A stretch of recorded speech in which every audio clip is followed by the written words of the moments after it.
Hi అందరికీ welcome to my YouTube channel. నేను fish curry మా ఇంట్లో ఎట్లా చేస్తానో చూపిస్తాను. ఇంతకుముందు కూడా పెట్టినా కానీ మసాలా చూపిలా. ఇప్పుడు చూసేయండి. అల్లం వెల్లుల్లి పేస్ట్ నేను కేజీ ఫిష్కి ఇది మసాలా రెడీ చేసుకున్నా. జీలకర్ర 1 స్పూను, ధనియాల పొడి 2 స్పూన్లు, మెంతులు 1 హాఫ్ స్పూను, చెక్క లవంగము, అల్లం వెల్లుల్లి పేస్ట్, కొత్తిమీర, ఒక 3 ఆనియన్స్ తరిగి అవి అన్నీ మెత్తగా గ్రైండ్ చేసుకోవాలి. తర్వాత బాండిల్లో ఆయిల్ వేసి సరిపడా ఈ పేస్ట్ వేసి ఇది బాగా వేగాల ఆయిల్లో. కొంచెం పచ్చివాసన పోయేలాగా వేగినాక ఉప్పు, పసుపు, కారం యాడ్ చేయాలి. బాగా కారం కూడా వేపినాక చింతపండు పులుసు 1 నిమ్మకాయ సైజు చింతపండు నానబెట్టి తొక్కు తీసేసి నీళ్ళు రెడీగా పెట్టుకోవాలి. ఈ చింతపండు నీళ్ళు వేసేసి ఒక 5 మినిట్స్ మూత పెట్టేసి ఉడికించాలా. నీళ్ళు మనకెంత సూప్ చిక్కగా కావాలా, చాలా పలచగా కావాలా మీ ఇష్టం అది. నేను కొంచెం చిక్కగా కావాలి కాబట్టి కొద్దిగా నీళ్ళు తక్కువ తీసుకున్నా. నీళ్ళు సరిపడా మనకు కావాల్సినట్లా తీసుకోవచ్చు. ఇప్పుడు మూత పెట్టేసి ఫుల్ ఫ్లేమ్లోనే ఒక 2 మినిట్స్ ఉడికించాలి. పొంగొచ్చినాక క్లీన్ చేసి ఉప్పు పసుపు వేసి క్లీన్ చేసుకున్న చేపలు, ఇవి కొరమేను చేపలు.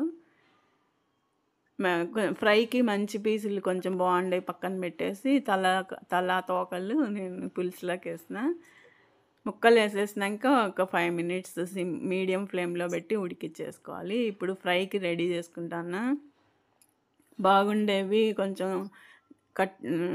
ఒకే ముక్కగా ఉండేవి, చిన్న చిన్నగా లేనివి ఆ మసాలానే కొంచెం వేసేసి దాంట్లో ఉప్పు, కారం, పసుపు, కొంచెం కార్న్ఫ్లోర్ వేసి బాగా పట్టించేసి కొంచెంసేపు పక్కన పెడితే బాగుంటుంది. ఆరినాక పెనం మీద ఆయిల్ వేసుకొని వేపుకోవాలి 2 వైపులా.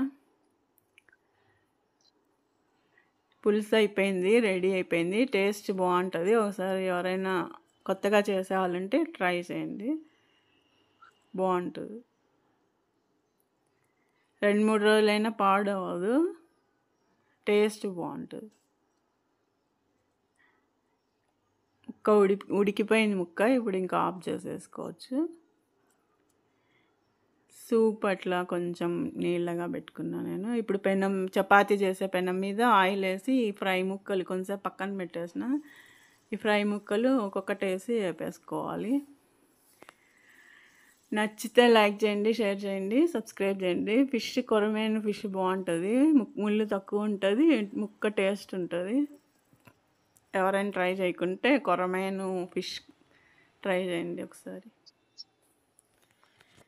వేడివేడి అన్నంలో కొంచెం పులుసు వేసుకొని ఒక ముక్క ఫ్రై తీసుకొని తింటే టేస్ట్ చాలా బాగుంటుంది, మళ్ళీ తినాలనిపిస్తుంది. Please subscribe my